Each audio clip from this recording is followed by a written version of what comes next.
Shalom, saudara-saudari yang dikasihi Kristus. Jumpa kita pada kesempatan ini melalui renungan harian GKI Kuitang. Hari ini Senin 7 Februari 2022 bersama saya Pendeta Emeritus Arti Sembiring.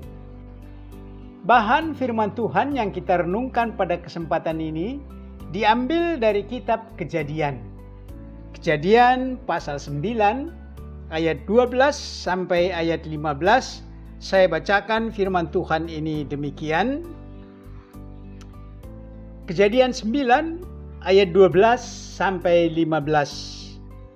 Dan Allah berfirman, "Inilah tanda perjanjian yang kuadakan antara aku dan kamu serta segala makhluk yang hidup yang bersama-sama dengan kamu turun-temurun untuk selama-lamanya. Busurku kutaruh di awan, supaya itu menjadi tanda perjanjian antara aku dan bumi. Apabila kemudian kudatangkan awan di atas bumi, dan busur itu tampak di awan, maka aku akan mengingat perjanjianku yang telah ada antara aku dan kamu serta segala makhluk yang hidup, segala yang bernyawa, sehingga segenap air tidak lagi menjadi air bah untuk memusnahkan segala yang hidup." Demikianlah firman Tuhan. Berbahagialah orang yang mendengar firman Tuhan dan melaksanakannya dalam kehidupan sehari-hari. Amin. Saudara-saudari, dari firman Tuhan ini, tema kita berbunyi pelangi kasih. Pelangi kasih. Saya rasa tema ini tidak asing bagi kita karena ada juga nyanyian pelangi kasih. Saudara-saudari, sudah menjadi satu tradisi umat manusia untuk mengingat atau melestarikan peristiwa penting diwujudkan dengan membangun tanda atau monumen.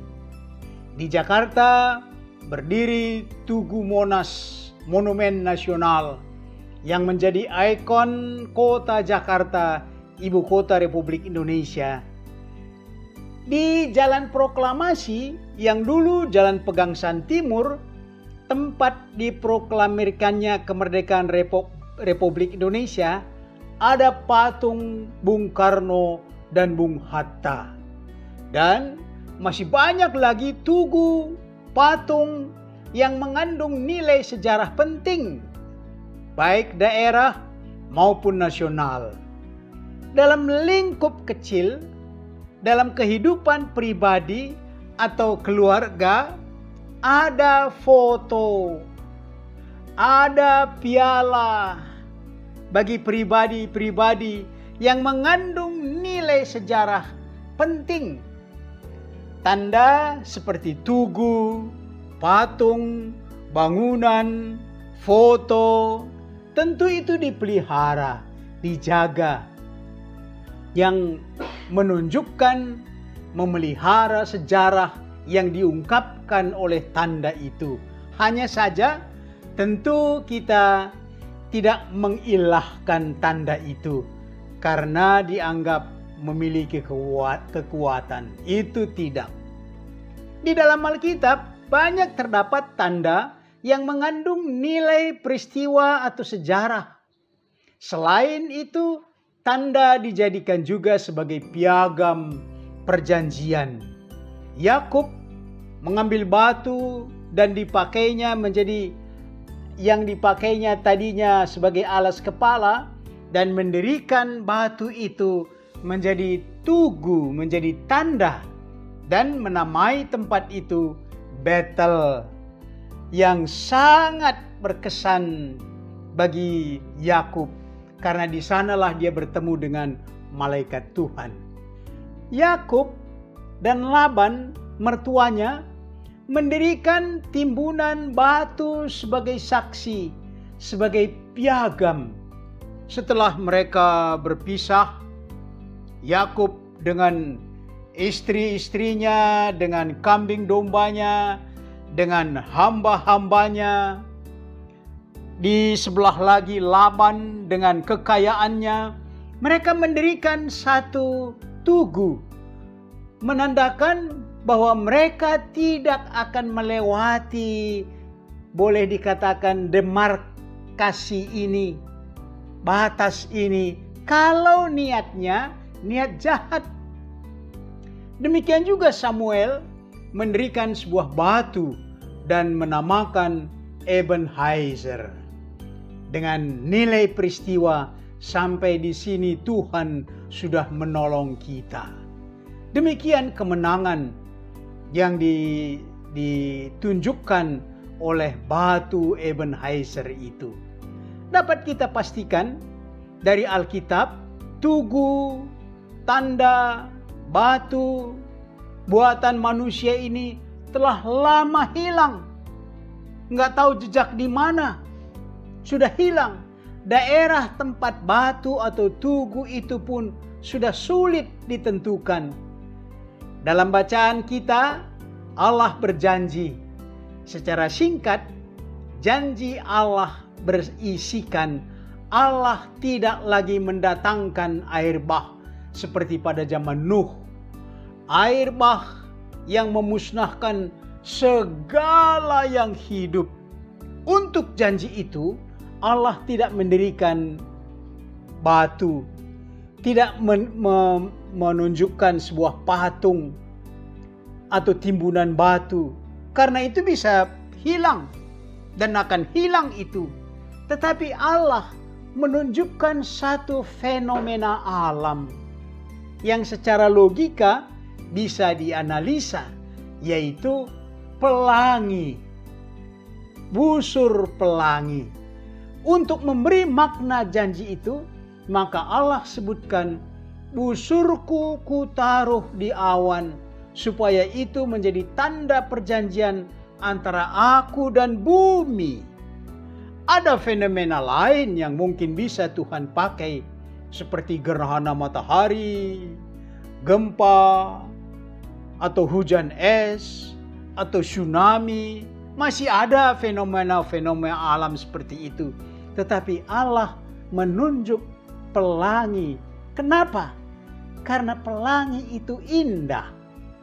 Bisa terlihat di semua tempat yang dihuni oleh manusia. Dengan tanda itu, Tuhan hendak menunjukkan satu tanggung jawab untuk memelihara ciptaannya. Dan tidak akan buang waktu atau energi untuk memusnahkan kejahatan seperti zaman Nuh. Kejahatan manusia tidak diatasi dengan pemusnahan seperti zaman Nuh. Karena itu akan muncul lagi kejahatan itu.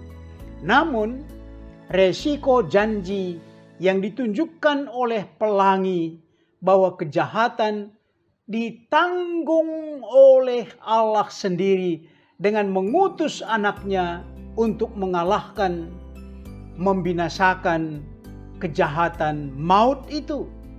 Kalau dulu Nuh cukup membangun bahtera, masuk ke dalam bahtera, selanjutnya di luar bahtera itu ditenggelamkan manusia-manusia yang jahat.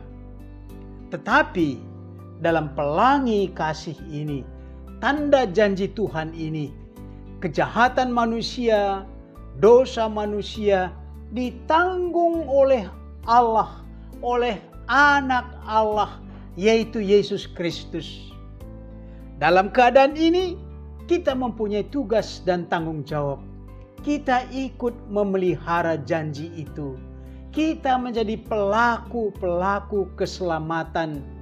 Dengan demikian, maka pelangi bukan sekedar fenomena alam yang indah, tetapi pelangi mengingatkan kita sebagai pemelihara dan pelaku janji keselamatan yang akhirnya akan tiba nanti di zaman akhir dengan langit baru dan bumi baru, Yerusalem baru.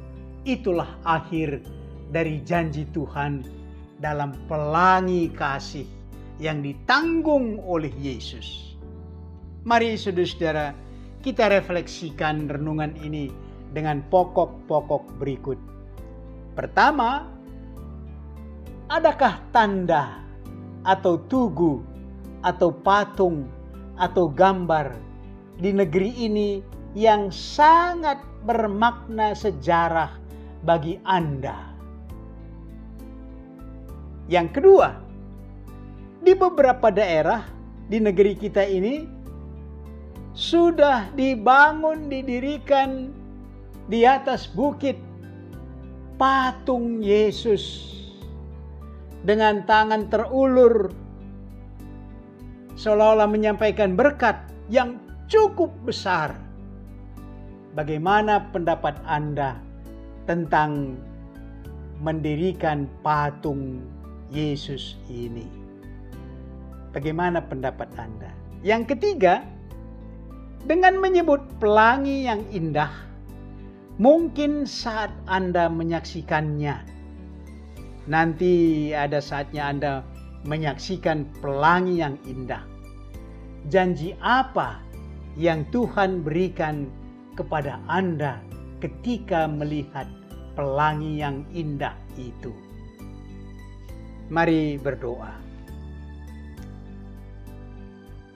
Bapa, Tuhan kami Yesus Kristus, terima kasih atas kemunculan pelangi, tanda kasih dan keselamatan bagi dunia yang dikuasai oleh dosa. Pelangi kasih, tanda begitu besar Allah mengasihi kami. Pelangi itu berbicara, tidak akan ada lagi air bah seperti pada zaman Nuh. Walaupun dosa tetap berkuasa di bumi yang fana ini, tetapi dosa dan maut telah ditanggung oleh Yesus Kristus, sehingga kami selamat. Akhirnya pelangi kasih Tuhan sebagaimana yang dijanjikan Tuhan akan digenapi pada akhir zaman dengan Yerusalem baru untuk orang-orang yang diselamatkan. Inilah doa dan harapan kami dalam nama Yesus Juru Selamat. Amin.